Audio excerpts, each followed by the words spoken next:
Hi, I'm Mike West and I wanted to create this video to introduce myself and explain what this channel is all about.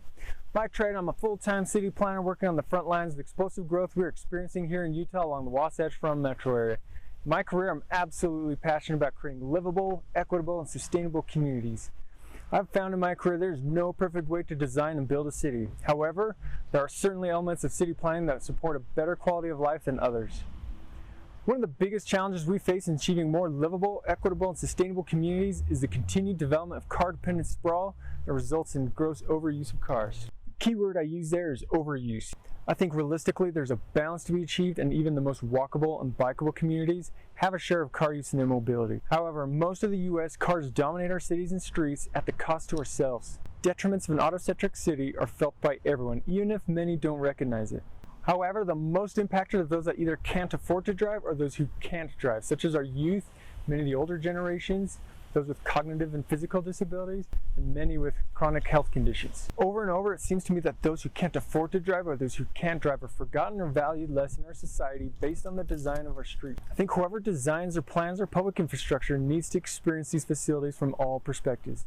They should walk a week in someone's shoes or bike a week in someone's shoes on the streets that they design. It is critical, in my opinion, that we plan and design cities that give everyone equal opportunity to safe mobility, all while creating more livable and sustainable communities. The prioritization of personal travel modes, in my opinion, should be organized like the food pyramid.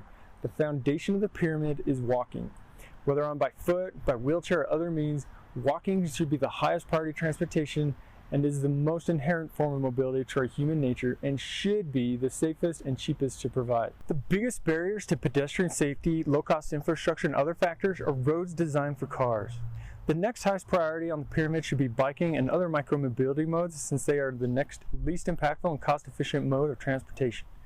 After that, transit provides great regional mobility and can do so more efficiently and sustainably than personal vehicles.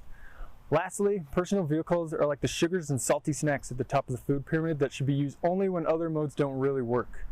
Unfortunately, many cities are designed and built that don't make other modes work too often. You may ask yourself, this channel is supposed to be about biking though, right?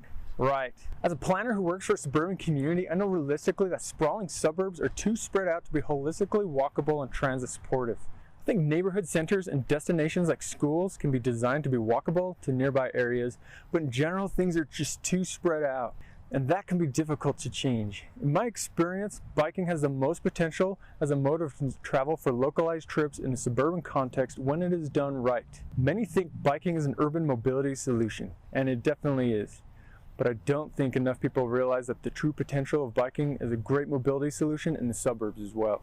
It will be easier for some communities than others to implement a comfortable, safe, and convenient network of bike paths, but any community can improve if they have the planning and design knowledge as well as the political will. I believe that bikeable cities offer many benefits, including creating social equity, reducing traffic and demand for more expensive infrastructure, increasing safety, improving efficiency and mobility, providing opportunities for recreation, increasing freedom and mobility choice, improving health, and improving sustainability both environmentally and fiscally. On this channel, I hope to provide great insights, examples, and ways to improve cities, and a different way to look at creating a bike-friendly community.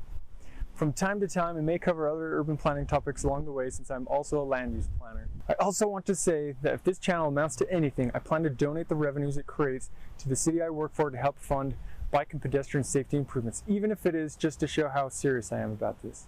My name is Mike West, and I hope you come along with me on this bike quest.